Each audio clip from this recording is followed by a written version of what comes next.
अपने गुरु जी को श्री के एन राव जी का नाम लेके मैं अपनी आज के सेशन को स्टार्ट करती हूँ, क्योंकि आज हम ग्रह गुरु के बारे में ही सीखेंगे। गुरु के क्या क्या सिग्निफिकेशंस हैं। गुरु ग्रह कुंडली में सबसे शुभ ग्रह है, most benefic planet is Jupiter. और बृहस्पति जो है वो ना केवल ज्ञान के कारक है, बल्कि वह सुख, समृद्धि, शांति, प्रोस्पेरिटी, या ये कह सकते हैं कि जो भी अच्छी चीजें हैं दुनिया में, समझ लो सब चीजों को वो बताएंगे, दिखाएंगे, देंगे। क्योंकि गुरु के आशीर्वाद से ही भगवान के भी दर्शन होते हैं। इवन भगवान के दर्शन भी करने हैं तो गुरु के आशीर्वाद के बिना नहीं मिलते हैं।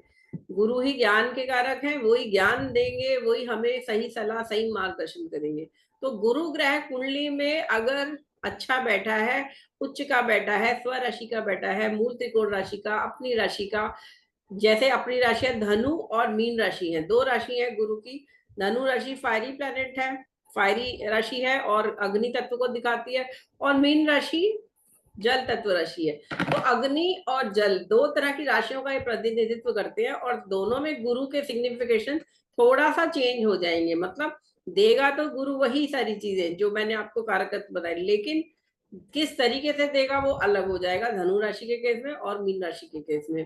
ठीक है। गुरु कुंडली में हमें न केवल हमारे आने वाले वंश को भी दिखाते हैं, हमारी जो पीढ़ियां आगे आएंगी, संतान, संतान का कारक ग्रह गुरु है। और एक स्त्री की कुंडली में, एक लड़की की कुंडली में गुरु ग्रह आपके पति का भी कारक ग्रह बन जाते हैं। मतलब पति या आपका जो स्वामी या कह लीजिए स्पाउस होगा वो कैसा होगा, ये भी गुरु दिखाएंगे। तो गुरु ग्रह डेफिनेटली मोस्ट बेनिफिक प्लैनेट होने के साथ काफी इंपॉर्टेंट हो जाते हैं। अगर कुंडली में अच्छे बैठे हो तो बहुत अच्छी चीजें देंगे, नीच के हो गए तो बहुत खराब भी दे सकते हैं। और साथ में अगर मित्र राशि में है या अलग राशियों में, शत्रु राशि में, तो अलग अलग फल देंगे। तो आज हम गुरु ग्रह के बारे में थोड़ा डिटेल में पढ़ेंगे। गुरु ग्रह जो है वो एक तरह से शनि के बाद सबसे धीरे चलने वाला ग्रह है। शनि के बाद वैसे तो 2.5 साल में शनि की राशि बदलते हैं, तो राहु केतु 1.5 साल लगाते हैं, लेकिन बृहस्पति जो है वो 1 साल एक राशि में रहते हैं, 12 साल में 12 राशियां कवर करते हैं। लेकिन माना यही जाता है कि राहु केतु को तो ग्रह ही नहीं माना जाता, वो तो छाया ग्रह है, इसीलिए शनि के बाद माना जाता है कि गुरु जो है वो सबसे धीरे चलने वाले प्लैनेट है। और गुरु जो है, किशोर आप म्यूट कर लीजिए। साथ ही गुरु ग्रह जो है वह हमारे लिए कोई भी इवेंट लाइफ में जो होता है, मैंने शुरू में भी बताया था जब हम पढ़ रहे थे सिग्निफिकेशंस राशियों के, कि जन्म के साथ ही मृत्यु तक जितने भी इवेंट लाइफ में होते हैं, चाहे हमारी शिक्षा हो, चाहे हमारा व्यवसाय हो, नौकरी हो, शादी हो, बच्चा हो, प्रॉपर्टी खरीदना हो, विदेश जाना हो, या बीमारी हो, एक्सीडेंट हो, या कुछ और हो, मृत्यु, ये सब चीजें तब होंगी जब बृहस्पति और शनि, ये दो ग्रह हैं, जब इनका डबल ट्रांसिट, मतलब इनकी परमिशन, इनकी दृष्टि हमारे उन घरों पर पड़ती है जिससे संबंधित वो कार्य हो रहा है, या उससे संबंधित कारकत्व को ये एक्टिवेट करते हैं, तभी वो कार्य होगा। Double transit of Jupiter and Saturn, ये बहुत इंपॉर्टेंट हो जाता है। कुंडली में योग अपनी जगह है, दशा अपनी जगह है, कब लगेगी कब देगी, लेकिन साथ में गुरु और शनि, क्योंकि यही दो ग्रह हैं जो हमारी हर चीज को कंट्रोल करते हैं। शनि तो काल है, समय है, और बृहस्पति जो है वो प्रेम, सुख, समृद्धि और हर तरह का ज्ञान, ये सबको दिखाते हैं। Double transit of Saturn and Jupiter को हमें लगाना पड़ता है कोई भी इवेंट प्रिडिक्ट करने के लिए। कुंडली में अगर बुध ग्रह हमारे ज्योतिष को दिखा रहा है, तो ज्योतिष का जो ज्ञान आप प्राप्त कर लेते हो उसको दिखाएंगे बृहस्पति। जो ज्ञान आप में कितना विजडम आता है, क्योंकि ज्ञान प्राप्त करना एक बड़ी बात नहीं है। ज्ञान तो चलो टीचर ने पढ़ाया, आपने सुना समझा, लेकिन उसको मथ करके, मंथन करके उस ज्ञान को जब आप अपने अंदर एक एक एक ज्ञानी तत्व पैदा करते हो, तब जाके वो ज्ञान आपको गुरु की कृपा दिलाता है। मतलब तब आप उस ज्ञान का इस्तेमाल करके, प्रयोग करके कुछ अच्छा कर पाते हो। ठीक है। तो उसी को शायद लोग, कुछ लोग कहते हैं बड़ों का आदर करो, माँ बाप का आदर करो, गुरु का आदर करो। ये सब गुरु की कृपा से ही आपका वो जो ज्ञान जो आपने प्राप्त किया, चाहे आपने डिग्री कॉलेज स्कूल में कॉलेज में पीएचडी भी करी हो, या आपने बहुत शास्त्र पढ़े हैं, आपने 18 पुराण पढ़े हैं, चारों वेद पढ़े हैं आपने, लेकिन तब भी आप में वो नॉलेज वो विजडम नहीं है जो शायद एक अनपढ़ गंवार मजदूर जो है ना, वो भी ज्ञान की बातें ऐसे समझा जाएगा आपको। जो क्यों? क्योंकि हो सकता है उसने जिंदगी के लेसन से सीखा हो, और वो चीजें जो आपने शास्त्रों में पढ़ के भी और डिग्री पढ़ के भी नहीं सीखी, वो ज्ञान जो है वो उसमें है जो एक अनपढ़ है वैसे।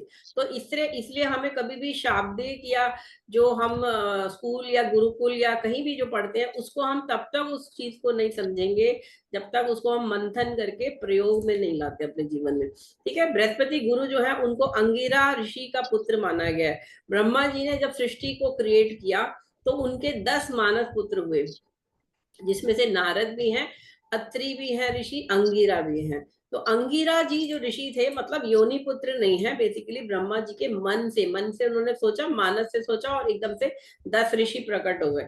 तो वो 10 ऋषियों में से जो अंगिरा ऋषि हैं, उनके पुत्र हुए जो वो बृहस्पति हुए, और आगे बृहस्पति के जो पुत्र हुए वो भरद्वाज हुए। तो भारद्वाज वंश जो है, जो कई लोग भरद्वाज गोत्र जो जिनका सरनेम भरद्वाज होता है, और भरद्वाज ऋषि जिन्होंने विमान संहिता लिखी, जो मैंने आपको पहले भी बताया था, जिसमें उन्होंने कई तरह के 4 तरह के विमान बताए थे।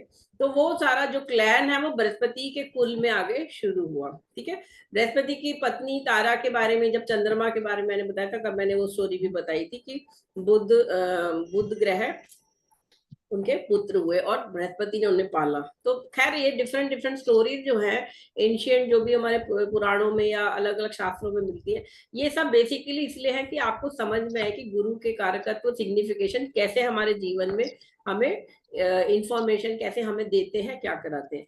अब गुरु का जो व्यक्तित्व बताया गया है वो एक लंबा शरीर और बड़ा आकार, और साथ में वो एक खूबसूरत या अट्रैक्टिव, मनमोहक, जो एक ऐसे अटायर, जो ऐसा कोई दिखे कि चाहे उसने सिंपल सादे कपड़े पहने हो, बिल्कुल सिंपल धोती कुर्ता पहना हो, पैंट शर्ट पहनी हो किसी व्यक्ति ने, या एक सिंपल एक साड़ी पहने हुए एक लेडी है, औरत है, लेकिन वो एक खूबसूरती आ जाती है। बहुत महंगी कपड़े नहीं पहने, लेकिन एक अट्रैक्टिव लुक, बहुत सुंदर भी नहीं है, बहुत अच्छे फीचर्स भी नहीं है उस आदमी के या औरत के, लेकिन उसमें एक ग्रेस है।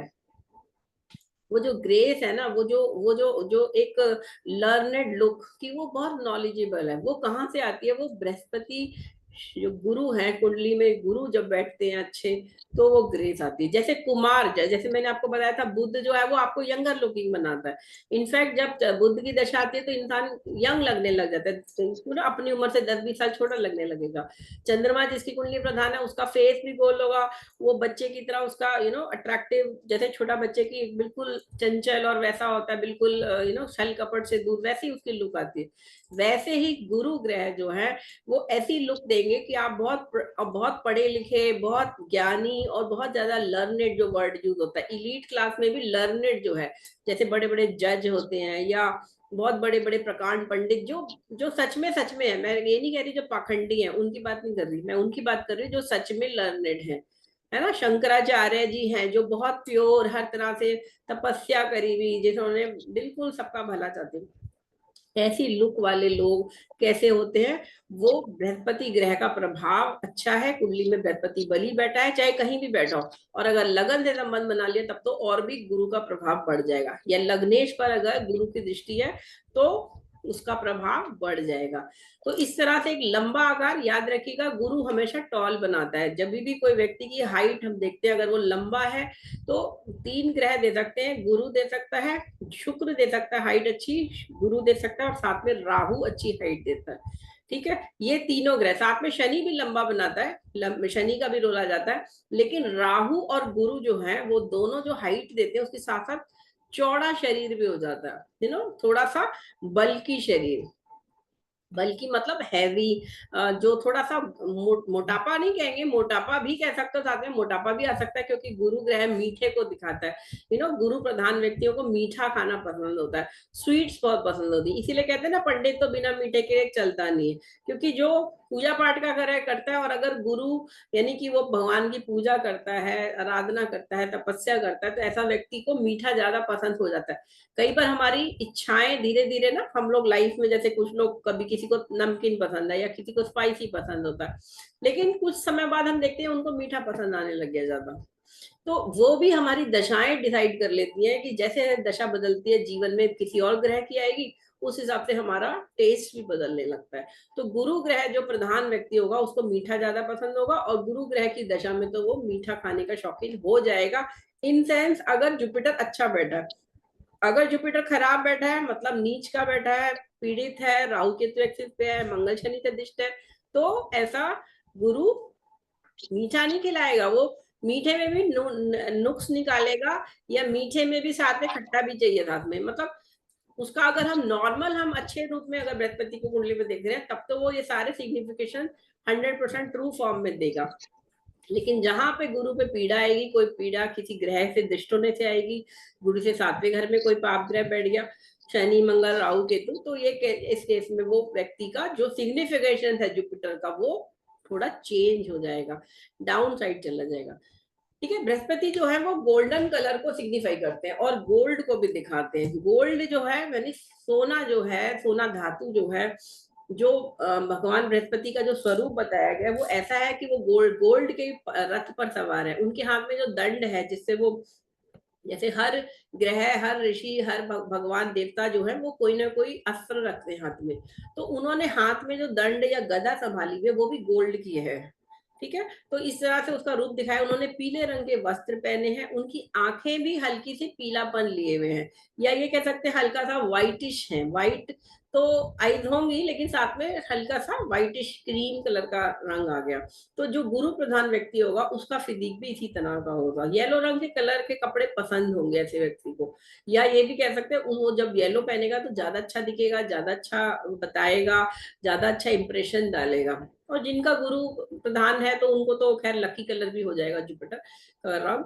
तो पीले रंग के वस्त्र जनरली, बुध बृहस्पतिवार इसका दिन है, गुरुवार जो हमारे हफ्ते के 7 दिन है उसमें गुरुवार या वीरवार या बृहस्पतिवार जिसे कहते हैं, वो जुपिटर का दिन है, क्योंकि उस दिन का जो पहला होरा होता है, हर दिन का जो पहला घंटा होता है, उसका जो स्वामी होता है वही उस वार का स्वामी होता है। तो गुरुवार को पहले घंटे का स्वामी गुरु जुपिटर है, और इसीलिए उस दिन ऐसा मानते हैं लोग, जैसे कि गुरुवार के दिन आप पढ़ाई शुरू करनी हो तो गुरुवार का दिन लो, कोई शिक्षा से संबंधित कार्य हो तो गुरुवार का दिन चूज करो, या कोई शुभ कार्य भी करना है सपोज किसी भी तरह का, तो हम गुरुवार को लिख सकते हैं। हमेशा महीने में कई दिन आते हैं, तो लेकिन अगर हमें किसी वार को चुनना होता है तो सोमवार शुभ माना जाता है, बुधवार शुभ माना जाता है, और गुरुवार शुभ माना जाता है। साथ में शुक्रवार देवी का दिन है तो शुक्रवार को भी शुभ मानते हैं। बाकी 3 दिन जो बच जाते हैं, ये 4 दिन छोड़ के मंगलवार, शनिवार और इतवार, इन तीनों दिनों को शुभ कार्यों के लिए जनरली छोड़ दिया जाता है। हाँ, ये बात अलग है, आपने पूजा करानी है तो मंगलवार भी करा सकते हो, है ना। लेकिन अगर कोई कार्य शुरू करना है तो उसके लिए बेस्ट माना जाता है गुरुवार, अगर वो शिक्षा से संबंधित हो। ठीक है। और अगर धन से संबंधित, कोई प्रॉपर्टी से संबंधित है तो शुक्रवार भी ले लेते हैं। जनरली संडे को भी ठीक ठीक मान लेते हैं, क्योंकि संडे वैसे तो सूर्य भी थोड़ा उग्र ग्रह है, उग्रवार है रविवार, लेकिन फिर भी वो पिता है तो कुछ कामों के लिए संडे भी अच्छा माना गया। लेकिन आइडियली मैरिज के लिए संडे अच्छा नहीं माना जाता। ठीक है। लेकिन हमने देखा कि सिख धर्म में तो शादियां ही रविवार को होती है, और ठीक है, वो मुहूर्त है, किसी की शादी का मुहूर्त ही उस दिन निकला तो बात अलग है, संडे का शादी हुई। अदरवाइज एक प्रॉपरली अगर पढ़ने लिखने से संबंधित कार्य है तो गुरुवार को आप चुन सकते हैं, बेस्ट है। जो गुरु प्रधान व्यक्ति होगा वो बुक लवर होगा, उसको नॉलेज गेन करना अच्छा लगता है, और नॉलेज में भी जो बुक्स के थ्रू आती है, ऐसा नहीं कि वो नेट के थ्रू पढ़ेगा या वो किंडल पे पढ़ लेगा, मोबाइल पे पढ़ लेगा, व्हाट्सएप पे देखेगा, यूट्यूब से सीखेगा। जो गुरु प्रधान व्यक्ति होगा वो बुक्स लवर होगा, वो कॉपी किताब मतलब पेपर पेन, इससे पढ़ने वाला, इससे सीखने वाला होगा। बुक्स उसके घर में काफी होंगे जिसका जुपिटर अच्छा होगा। जिसके घर में जितनी कम बुक्स होती है, समझ लो उसका गुरु उतना ही बेकार बैठा है या ठीक नहीं बैठा है। ठीक है। मतलब कई लोग ऐसे मैंने देखे हैं, कई घरों में एक भी किताब नहीं मिलेगी, पेपर भी नहीं आता, न्यूज़पेपर भी नहीं आता उनके घर में। न्यूज़पेपर भी वो सोचते हैं भाई न्यूज तो हम टीवी पे देख ही रहे हैं, तो ठीक है। लेकिन आपको ये आप ये समझो इस बात को, जब आप टीवी पे देखते हो या मोबाइल से पढ़ते हो, वो नॉलेज जो है उसमें साथ में क्या ऐड हो रखा है, राहु ऐड हो रखा है। राहु दिखाता है इंटरनेट, राहु दिखाता है ये जो टेली ट्रांसमिशन के थ्रू हम टीवी के टीवी पे पढ़ रहे हैं। तो राहु जब ऐड हो जाता है तो वो ज्ञान जो हम प्राप्त करते हैं, चाहे वो यूट्यूब से हो या वो टीवी के थ्रू न्यूज देख रहे हैं, वो ज्ञान प्रॉपर उतना आपको 100% फल नहीं देगा जब तक वो प्योरली वैसे ना आए। अभी हम लोग ऑनलाइन क्लास अटेंड कर रहे हैं, मैं मानती हूँ ऑनलाइन में अभी हमारे पास जो लोग दूर रहते हैं, स्टेट्स अलग है, नहीं अटेंड कर सकते। उस केस में ऑनलाइन शिक्षा, कोरोना आया तब भी बहुत जरूरी हो गया था कि हम ऑनलाइन सीखें। लेकिन 100% अगर आपको कोई ज्ञान प्राप्त करना है तो आपको बुक्स तो पढ़नी ही पड़ेंगी। इसीलिए मैं कहती हूँ आप ज्योतिष की एक ना एक कोई किताब ग्रंथ खरीद लेना, जब आपको लगने लगे कि अब मुझे और बुक रेफर करनी है, और उस बुक को भी पढ़ना साथ में। पहले साल में सिर्फ एक बुक पढ़ना, उसके बाद दूसरी किताब ले लो, फिर तीसरी ले लो, बट पहले साल में सिर्फ एक किताब लेनी चाहिए। और मैं जो आपको पढ़ा रही हूँ वो बृहद पराशर होरा शास्त्र की बुक को ही रेफर करते हुए पढ़ा रही हूँ, ताकि आपका पहले बेसिक्स क्लियर हो जाए। तो इस तरह से हमने गुरु के बारे में, गुरु प्रधान व्यक्तियों के बारे में हम समझा कि हम वो व्यक्ति कैसा होगा। अब मैंने यहाँ पिक्चर भी ऐसी बनाई है कि ये अट्रैक्टिव लुकिंग, एक पढ़ने लिखने वाली लुक, और लंबा शरीर, और हाथ में किताब या ये वेदों का जो भी प्रतिलिपियां होती थी पुराने समय में, है ना, पत्तों पे लिखा जाता था, और अगर कागज बन भी गया तो उसको भी इस तरह से रखा जाता था। तो ये सब इस तरह से मंदिर होगा पास में, है ना, ये मंदिर। क्योंकि पहले देखिए, मंदिर आज की डेट में लोगों ने क्या बना लिया, मंदिर में सिर्फ भगवान का विग्रह देखा, दर्शन करने गए, अपना घंटी बजाई और थोड़ा भोग वोग लगाया और सोचा मेरी पूजा होगी। पुराने समय में मंदिर जो होता था वो ना केवल सिर्फ भगवान के विग्रह और आराधना साधना स्थल होता था, बल्कि वहां पे शिक्षा भी दी जाती थी। वहां विवाह भी होते थे, जो मंदिर का प्रांगण होता था वहां विवाह होते थे पहले। और विवाह के साथ साथ साइड में वहां पे खाने का भी व्यवस्था होती थी, जहाँ पे आप भंडारा करा सकते हो। आप लोगों को अगर शादी में लोग आए तो उनका उनका आवभगत कर सकते हो, खिला पिला सकते हो। मंदिर में खाना भी बनता था पहले, ठीक है। मंदिर में एक साइड गुरुकुल टाइप से व्यवस्था होती थी जहाँ स्टूडेंट्स पढ़ते थे। पंडित जो होता था वो सिर्फ पुजारी या वो घंटी बजा के भगवान को भोग लगाने वाला पंडित नहीं होता था, वो पढ़ाता भी था, वो आचार्य भी होता था, आचार्य होता था, वो बच्चों को, स्टूडेंट्स को शिक्षा भी देते थे। तो भारत में मंदिर जो है वो एक जो व्यवस्था होती थी, जो नगर बसा होता था या जो गांव बसा होता था, वो मंदिर सेंटर में होता था और उसके चारों ओर लोग रहते थे। लेकिन आजकल तो खैर ऐसा नहीं है, अब तो सिटीज में तो मंदिर या मस्जिद या कोई भी धर्मस्थल जो है वो साइड में हो गए हैं, और व्यवस्था रहने की अलग अलग तरीके से लोग करने लगे। लेकिन जो बेसिक कॉन्सेप्ट है गुरु का, कि गुरु मार्गदर्शन करेगा, कैबिनेट जो है ग्रहों की, उसमें गुरु मंत्री भी हैं। ना केवल वो राज पुरोहित है कि वो राजा को सलाह दे रहे हैं related to all religious thing, but वो साथ में मंत्री का भी कार्य करते हैं। मतलब अपने वॉर होने वाली है या कोई आपदा आ गई, प्राकृतिक आपदा आ गई, तो वो ना केवल ज्योतिष के द्वारा भी देखते थे, बल्कि वो वैसे भी एक अच्छे नॉलेजेबल पर्सन होते थे जो राजा को गाइड करता था कि आप अब क्या डिसीजन लो। मंत्री का भी कारकत्व को सिग्निफाई करेंगे बृहस्पति, गुरु। और कुंडली में किसी को अगर मिनिस्टर बनना है, सपोज एमपी एमएलए या प्राइम मिनिस्टर, है ना, या प्रेसिडेंट ऑफ इंडिया या कंट्री किसी भी देश की, तो उस सब के लिए बृहस्पति का बलि होना बहुत जरूरी है। और साथ में कुंडली के जो केंद्र के घर हैं और त्रिकोण हैं जो शुभ ग्रह घर माने जाते हैं। विष्णु स्थान केंद्र जो होते हैं कुंडली में, पहला घर, चौथा घर, सातवां घर और 10वां घर विष्णु स्थान कहलाता है। और 5वां और 9वां घर जो होता है वो त्रिकोण स्थान कहलाता है। लगन त्रिकोण भी है, तो धर्म त्रिकोण जो इसे हम कहते हैं, पहला घर, 5वां घर और 9वां घर। तो इन घरों के जो धर्म त्रिकोण है इसका भी प्रतिनिधित्व बृहस्पति करते हैं। और अगर कुंडली में बृहस्पति केंद्र त्रिकोण में हो, यानी विष्णु स्थान पे हो या लक्ष्मी स्थान पे हो, तो वह व्यक्ति काफी राइज करता है देश में, अपने अपनी जाति में, अपने समाज में, और वो मंत्री या प्रधानमंत्री या एमपी एमएलए मिनिस्टर तक लेवल तक जा सकता है। इवन गवर्नमेंट जॉब के लिए भी जुपिटर को स्ट्रांग होना जरूरी है। किसी को गवर्नमेंट जॉब चाहिए तो एक तो सूर्य बल ही होना चाहिए गवर्नमेंट जॉब के लिए, और दूसरा मंगल भी, क्योंकि गवर्नमेंट जॉब को दिखा देगा, और तीसरा ग्रह जो है वो देता है जुपिटर। ये तीनों ग्रह आपको गवर्नमेंट से इंटरेक्शन वगैरह कराएंगे। और अगर ये अच्छी बैठे और इसकी दशा चल रही है तो आईएएस ऑफिसर बन सकता है। जैसे कई बच्चे यूपीएससी के एग्जाम के लिए तैयारी करते हैं और उनकी कुंडली में अगर राहु की दशा चल रही है तो वो एग्जाम तो तैयारी करेगा लेकिन उसके मार्क्स बहुत अच्छे नहीं आएंगे, क्योंकि राहु बेसिकली आपको पढ़ाई से दूर ले जाता है। लेकिन बृहस्पति की दशा चल रही है और बृहस्पति अच्छा भी बैठा है तो डेफिनेटली वो व्यक्ति अच्छा करेगा और उसकी दशा में वो क्लियर भी कर सकता है एग्जाम।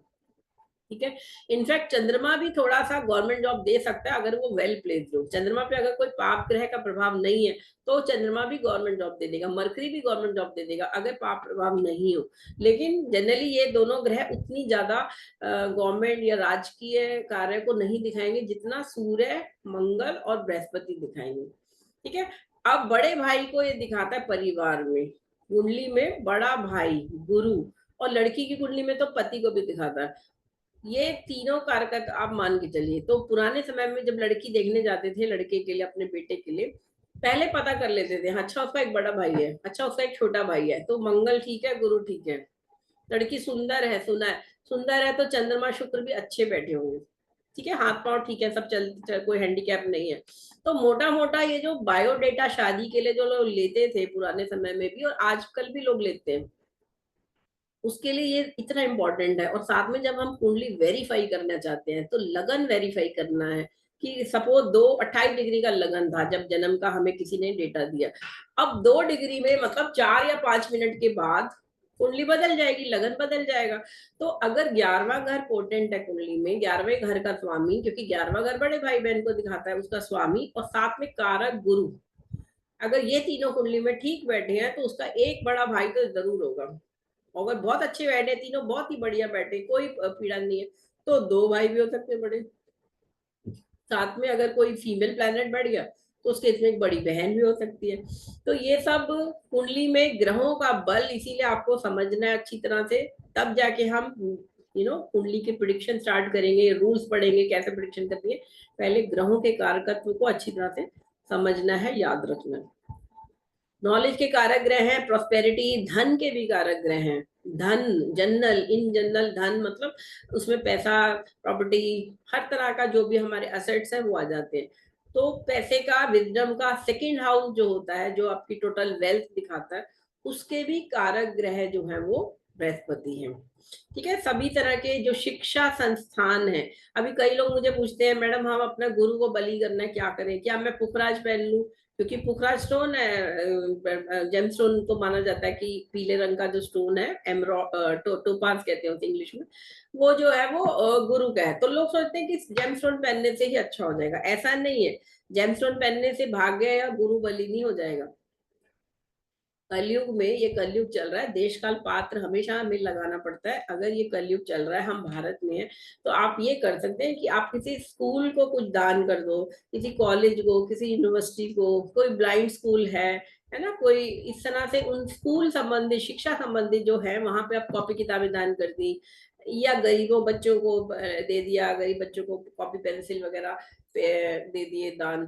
या फिर आप अपने गुरु जो टीचर थे आपके, जिन्होंने आपको स्कूल में पढ़ाया था, कॉलेज में पढ़ाया था, आप उनको कुछ फेलिसिटेट कर दो, है ना, उनके जन्मदिन पे या उनके किसी ओकेजन पे आप उनको कोई गिफ्ट कर दो।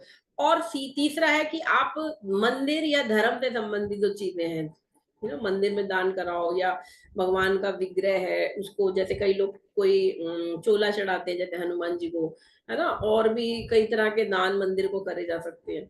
भोजन का भी दान किया जा सकता है ना, अगर कहीं भोजन भी बनता है मंदिर में। तो इस तरह से खाने से संबंधित, क्योंकि कोई भी जो टेस्ट या एक जनरल जो फूड का कारक ग्रह है ना, वो भी बृहस्पति, खाने से संबंधित। इवन गुरु प्रधान व्यक्ति थोड़े से मोटे होते हैं या थोड़े से प्लम्पी होते हैं, थोड़े से प्लम्पी होते हैं, मतलब वो जितना भी एक्सरसाइज कर ले, कुछ कर ले, वो प्लम्पीनेस जाएगी नहीं उनकी, क्योंकि गुरु अपने आप में आपको मोटा बनाएगा ही बनाएगा, थोड़ा तो बनाएगा ही बनाएगा। ठीक है। जितना एक नॉर्मल, अगर जैसे कोई कहे 0 साइज मेरे को बनाना है, तो गुरु प्रधान व्यक्ति 0 साइज तो कभी हो ही नहीं सकता, चाहे कुछ भी कर ले, वो थोड़ा सा हैवीनेस तो उसमें रहेगी हल्की सी। और साथ में गुरु, आपके जो अपने गुरु में सबसे पहले गुरु होते हैं माता पिता। जब बच्चा जन्म लेता है, माँ का पहली गुरु होती है और फिर पिता। तो वो उनके पांव छूइए, आप उनको आदर कीजिए, उनकी सेवा कीजिए। तो ये भी एक बहुत बड़ी सेवा है जिससे आपका गुरु बलवान होगा। कई लोग कहेंगे हम हल्दी का टीका लगा लिया करें, चंदन का टीका लगा लें, मंदिर जाया करें तो हमारा, या गुरुवार को हम दान कर दिया करें, ठीक है वो भी अच्छा है, उससे होगा। लेकिन उसको लिटरली मत करिए। आप उसको सिर्फ ये सोचिए कि सच में आप क्या अपने गुरुओं का आदर कर रहे हैं, या सिर्फ एक मैकेनिकली आप वो कर रहे हो। तो भाव के साथ जब किया जाता है तब वो ग्रह बली होता है। आप दान करो, आप किसी को तंग मत करो, आप दुष्ट कार्य मत करो दुष्ट लोगों की तरह, तब जाके आपका गुरु बलवान होगा धीरे धीरे, और समय के साथ होगा। साथ में गुरु ट्रेडिशंस को भी दिखाता है, हमारे जो कन्वेंशनल हमारे रीति रिवाज हैं उनको दिखाता है, कर्म कांड को भी दिखाएगा। तो ये चीजें जो करते हैं, जैसे हवन एक यज्ञ साल में एक बार करा लिया घर में, शुद्धि भी हो जाती है, और थोड़ा एक पंडित घर में आता है, अगर वो अच्छा सही पंडित है, सही व्यक्ति से आप करवा रहे हो, तो उसके आने से, उसके पांव पड़ने से भी आपके घर में सुख समृद्धि आती है, और उसके आशीर्वाद से उसको आप दक्षिणा दोगे, वो पूरा पूजा पाठ करेगा प्रॉपर, चाहे सत्यनारायण की कथा कर रहा हो, चाहे कोई और हवन यज्ञ कर रहा हो, चाहे गणेश जी का हवन यज्ञ हो, या कोई भी माता रानी का कराना हो, तो इन सब से भी फाइनली गुरु और भगवान विष्णु की कृपा आपको प्राप्त होती है। तो ये हमें बेसिकली गुरु को समझना है। गुरु को अगर आपने, अच्छा गुरु को बलवान होने से होगा क्या, मान लो बलि हो भी गया तो क्या होगा, तो अब आपके घर में एक तो शांति रहेगी, सुख समृद्धि आएगी, धन में बढ़ोतरी होगी, माँ लक्ष्मी की कृपा प्राप्त होगी, साथ में आपको ज्ञान मिलेगा, आपको नॉलेज बढ़ेगी आपकी। ठीक है, कुछ लोग मैंने देखा है कि मतलब वो पढ़ाई करते हैं लेकिन उनकी पढ़ाई रिटेन नहीं होती, या उसको वो यूटिलाइज नहीं कर पाते। ऐसे लोगों को जरूर चेक करना चाहिए अपना गुरु कैसा बैठा है, कुंडली में वक्री तो नहीं है, उनकी कुंडली में कहीं नीच का तो नहीं है, या कोई पाप ग्रह तो नहीं देख रहा। तो ऐसे लोगों को तो ये उपाय करने ही चाहिए कि गुरुवार को दान करे, अपने माँ बाप के पांव छू के घर से बाहर निकले। गुरु जो कि बड़े भाई का भी कारक ग्रह है, तो बड़े भाई से संबंध अच्छे रखें, जिनको अपना गुरु ठीक रखना है, ताकि उनके उनकी पढ़ाई नॉलेज में वृद्धि हो, उनके घर में पैसा आए। ऐसे लोगों को अपने बड़े भाई से लड़ाई नहीं करनी चाहिए, है ना। बड़ा भाई और बड़ी बहन भी आ जाती है, क्योंकि लड़का लड़की समान ही है, तो क्योंकि गुरु एक मेल प्लैनेट है इसलिए हम स्पेसिफिकली बड़ा भाई बोलते हैं, अदरवाइज बड़ी बहन भी इसमें आ जाएगी। तो उनसे अच्छे संबंध बना के रखें, एटलीस्ट लड़ाई ना करें। चलो मान लिया कि वो झगड़ा उनकी तरफ से होता है, या वो आपको गाली दे देते हैं या प्रॉब्लम करते हैं, तो एटलीस्ट उनको आप रिवर्ट बैक मत करो, आप अपना शांत रहो, उनके साथ ज्यादा मत बोलो, लेकिन कोई गलत भी मत बोलो उनके लिए। ठीक है, शुभ ग्रह है, मोस्ट बेनिफिक प्लैनेट है। इवन नीच का भी गुरु होगा ना, तो कहते हैं जहां गुरु की दृष्टि पड़ेगी वहां वो अमृत की बूंदे छिड़क देते हैं। गुरु की 7वीं दृष्टि तो सब ग्रहों की तरह इनकी भी है, इसकी 2 दृष्टियां एक्स्ट्रा हैं, 5वीं और नवम, 5वीं और 9वीं। 5th हाउस यानी कुंडली में जहां भी गुरु बैठे उससे 5वें घर को देखेंगे और नवम भाव को देखेंगे। अब 5वां घर आप लोगों को पता है, 5वां घर प्रोजनी का है, चिल्ड्रन का है, एजुकेशन का है। और 9वां घर क्या है, आपका भाग्य है, आपका फेट है ना, धर्म है, गुरु है, पिता है, नवम का भाव। तो ये सारे सिग्निफिकेशन जुपिटर 5th और 9th हाउस में जब देखेगा, जिस जो भी ग्रह बैठा होगा 5वें में, नवम में, और जहां गुरु बैठा वहां भी जो बैठा होगा, तो वहां ये एक शुभ योग भी बनाएगा, और ये साथ में ये आपको ब्लेस भी करेगा अच्छी तरह से। अब गुरु का रंग मैंने आपको बता दिया, जो मैम हाँ बोलिए, क्वेश्चन बोलिए। राइट मैम एक चीज पूछना चाहिए। मैम बोल रहा था गुरु जहाँ बैठता है उस घर को खराब करता है क्या, ये मतलब बहुत जगह नहीं सुना नहीं, ये हुआ चीज है, बिल्कुल पता नहीं क्या बेकार है है। नहीं। कई लोग बोलते हैं पंचम में, पंचमो कारको भाव नाशाय करके बोलते हैं, क्योंकि 5वें घर का जो हाँ कारक हाँ, है बोलते उसमें भी जुपिटर मानते गुरु। हैं कि वो हाँ। नाश करता है। ऐसा नहीं है कि वो चिल्ड्रन नहीं देगा कि 5वें में बैठ गया गुरु, नहीं, ऐसा बिल्कुल भी नहीं है। या शुद्ध हाँ, सप्तम में बैठ जाता है तो लोग बोलते हैं कारको भाव नाशाय, विवाह नहीं देगा, बिल्कुल गलत है। सिर्फ एक हाँ, प्रिंसिपल से बोलना बिल्कुल गलत है।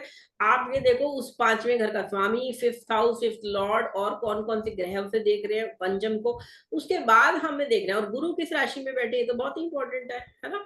इसी तरह शुक्र अगर सप्तम में बैठ गया तो वो भी बड़ा इंपॉर्टेंट है कि शुक्र के पर और कौन से ग्रह देख रहे हैं, 7वें घर का स्वामी कौन है, उस पर क्या दृष्टि है। तो कभी भी एक प्रिंसिपल से नहीं सोचना, और ये तो बिल्कुल मत सोचना गुरु जा बैठ जाएंगे उस भाव को वो कर देंगे, नहीं। गुरु एक सबसे शुभ ग्रह है, मोस्ट बेनिफिक प्लैनेट है, और ये बहुत अच्छा देंगे आगे। कॉम्प्लेक्शन मैंने और बोला ना मैम। ब्रिटिश गोरा फेयरनेस देगा, और साथ में टॉनी कलर बताया जो ऑरेंज होता है, जो भगवा कलर होता है ना, जो सनातन धर्म का ऑरेंज कलर का जो लोग जनरली हिंदू में बहुत शुभ मानते हैं रंग को, वो रंग है, या येलोइश ब्राउन भी कह सकते हैं। तो बेसिकली हम येलो और ऑरेंज को लेके चलेंगे साथ में, जिसका मिक्सचर वो जुपिटर का कलर है। अभी किसी को दान करना है, वस्त्र दान करने हैं, तो आप गुरुवार को हल्के पीले रंग की साड़ी दान कर दो, पीले रंग के कुर्ता दान कर दो, पंडित जी को दे दो, या किसी गरीब को देना है उसको दे दो,